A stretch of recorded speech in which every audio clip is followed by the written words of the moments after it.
রাজ্যে পালা বদলের পর থেকে রাজনৈতিক অন্দরে চাপা গুঞ্জন, ক্ষোভ আর অভিযোগের পাহাড় যেন একে একে সামনে আসতে শুরু করেছে।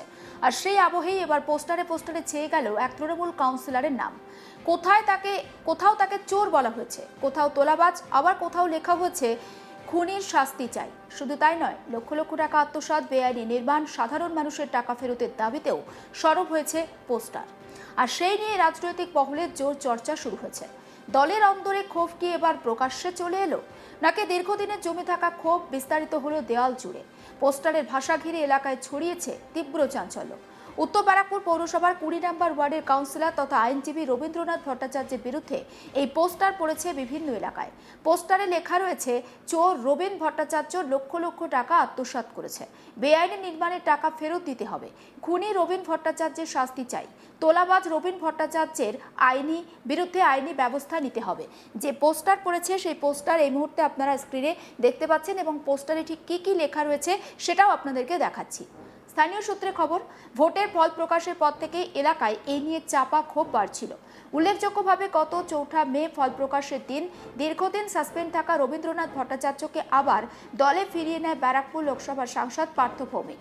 আর তারপর থেকেই নতুন করে বিতর্কের কেন্দ্রে উঠে আসেন তিনি।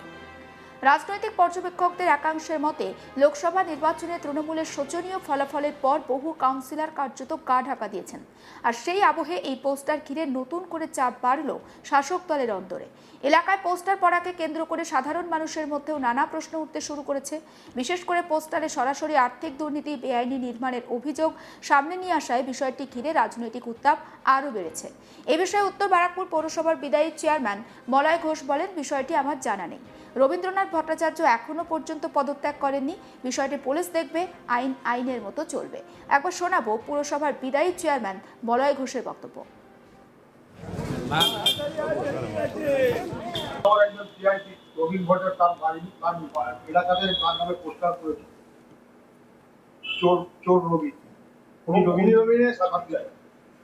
আমার জানা নেই,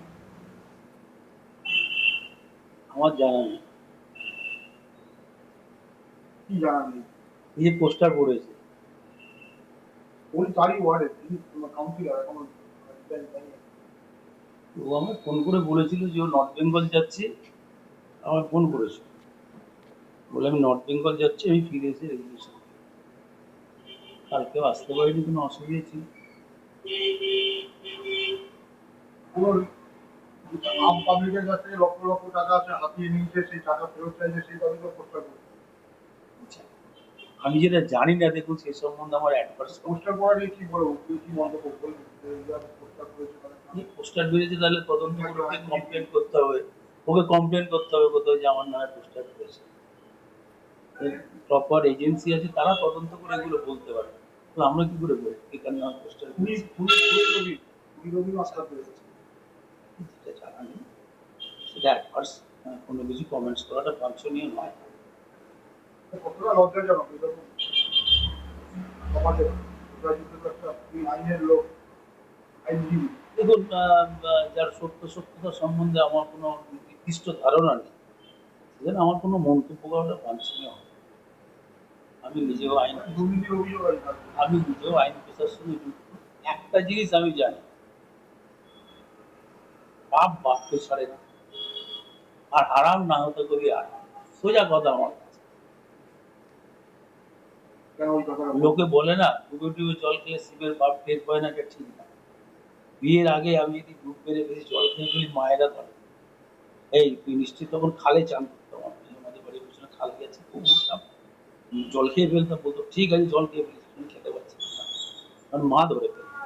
সেই জন্য আমাদের যেমন আমরা যে যেমন কর্ম করবো সে সেরকম করবো, সোজা আমার সৎকর্ম সৎ যাবে, অসৎকর্ম অসৎ যাবে, বাস্তব। তাহলে তো ঈশ্বর বলে আমি কারুর কথা বলছি, তোমার আমার প্রত্যেকে, নাহলে আমরা ঈশ্বরকে পূজা করতাম না। চালাকি চাতুরতা দিয়ে কোনো বড় কাজ চলে না।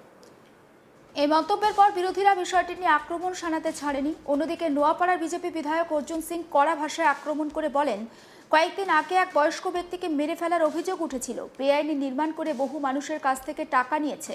যারা টাকা দিয়েছিল তারা এখন টাকা না পেয়ে পোস্টার লাগিয়েছে। যেহেতু উনি আইনজীবী তাই সব বিশ্বাস করেছিল। এখন এই মানুষরাই ক্ষোভে ফেটে পড়ছে। একবার শোনাই বিজেপি বিধায়ক অর্জুন সিং এর বক্তব্য। রবিন ভট্টাচার্যের ব্যাপারে সবাই জানে, কিছুদিন আগে একটা বুড়োকে মেরে খুন করে দিয়েছিল। যেহেতু অ্যাডভোকেট আছে, সেই সুযোগ পেয়েছে, কোর্ট ওকে বেল দিয়ে দিয়েছে। হ্যাঁ, ও তো খুন করেছিল না কিছুদিন আগে, আপনারা জানেন। আর লোক থেকে পয়সা নিয়েছে, ওই পৌরসভাতে চাকরি দেবে, লোক থেকে পয়সা নিয়েছে বাড়ি ইলিগাল কনস্ট্রাকশন করাবে। এখন তো সরকার চেঞ্জ হয়েছে, ইলিগাল কনস্ট্রাকশনের উপরে পৌরসভা খুব করেছে, মানে পুরো ইনকোয়ারি চলছে, তদন্ত চলছে। তখন ওকে ওখানকার যারা ওকে পয়সা দিয়েছিল তারা ওর থেকে পয়সা চাইছে, ও পয়সা দিচ্ছে না, তখন বাধ্য হয়ে তারা পোস্টার লাগিয়েছে। এই হয়েছে কথা। আরে কিসের বিশিষ্ট আইনজীবী? যে আইনজীবী আইনকে হাতে নিয়ে চলে, সে আবার বিশিষ্ট আইনজীবী হয় না। ও তো একটা বয়স্ক মানুষকে খুন করেছে, আবার বিশিষ্ট আইনজীবী কি করে?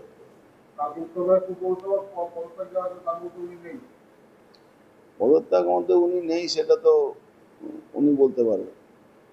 23 জনে আপনার 23টা ওখানে আছে, 3 জন আগে মারা গেছে, 23টা কাউন্সিলরের বোর্ড আছে, তার 3 জন মারা গেছে। 19 জনের মধ্যে আমার যতটুকু খবর আছে 18 জন নাকি রিজাইন করেছে, 2 জন রিজাইন করেননি, তাতে কি যায় আছে? মানুষ তাই জন্য খেপে গিয়ে হয়তো এই পয়সা চাইতে গেছে, পয়সা দাও আমাদের। রবিন ভট্টাচার্যের কাছে পয়সা পায় অনেক মানুষ, তার পয়সা নিয়েছে, কাজ করেনি, বাড়ি প্ল্যান বলেছে বানিয়ে নিতে, প্ল্যান বানায়নি, বা হয়তো এখন সরকার চেঞ্জ হয়েছে, তদন্ত শুরু হবে, তার জন্য লোক চাই যে ভাবছে কি আর তো ইলিগাল কাজটা হবে না, পয়সা চাইছে, এরকম হতে পারে।